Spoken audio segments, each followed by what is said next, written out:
Welcome back into Erie News Now Sunrise, and it's time for another edition of Family Matters, and we're joined by communications relationship specialists Pamela Pressler and Melissa Salkowski helping us out with some great information. Last week we talked about how parents can be the model for their kids, when it comes to coping with information like the war over in Ukraine, and we're going to continue this discussion this week, ladies. Obviously, that model of behavior and how you react to emotional situations, that all kind of flows down from the top.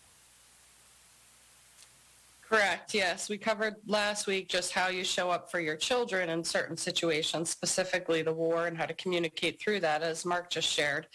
And we really just want to help people increase their awareness of how they are emotionally responding and having healthy responses, specifically as it pertains to us in relationships or us as parents, to really be mindful and aware of how you're coping as things are coming at you in life. Some people tend to cope in more anxious ways. Some people tend to cope in more depressive ways. And so we're going to focus a little bit more on people who might cope in more anxious ways when life kind of turns on its head. And Pam's going to walk us through that. So we really want to look at, do our emotions match the problem or situation? And so for most people who tend to cope more anxiously, they don't. And so one tool that we like to suggest is that when a situation arises for us that causes us stress and then as a result makes us feel anxious or overwhelmed, is to think on a scale of 1 to 10, 10 being the very worst of the problems that could happen in your life and 1 being something very minor.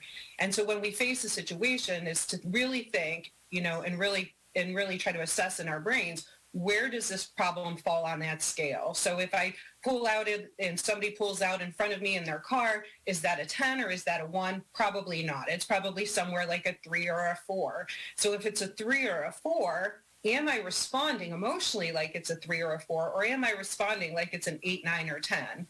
And so if we recognize, and when we recognize and practice this and use this as a tool, that we're responding like it's an 8, 9, or 10, we really want to try to drive that down so that the thought and the feeling matches the emotion. This takes practice. You're not going to be perfect at it, but it's a really great tool that can be very effective in those moments.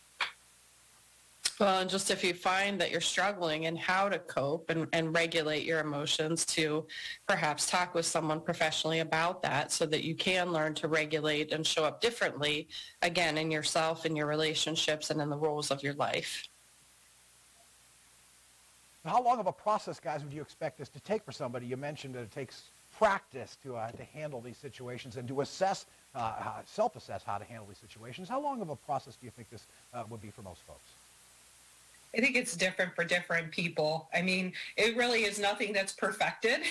It's really just practice and progress, because we all have situations. And sometimes, we know that the worst situations that come up for us, the worse our coping skills are. We just kind of revert back into self-preservation sometimes. So with practice, we can try to make this more of what our go-to tools, as opposed to, falling back into those kind of yucky patterns of behavior. So it's different for different people. And like we said, we don't ever expect anybody to be perfect at it. All right, Pamela Pressler, Melissa Salkowski, they are communications and relationship specialists, and this is a discussion that we're going to continue next week on the subsequent edition of Family Matters. Ladies, we thank you so much for your input this morning. Thank you.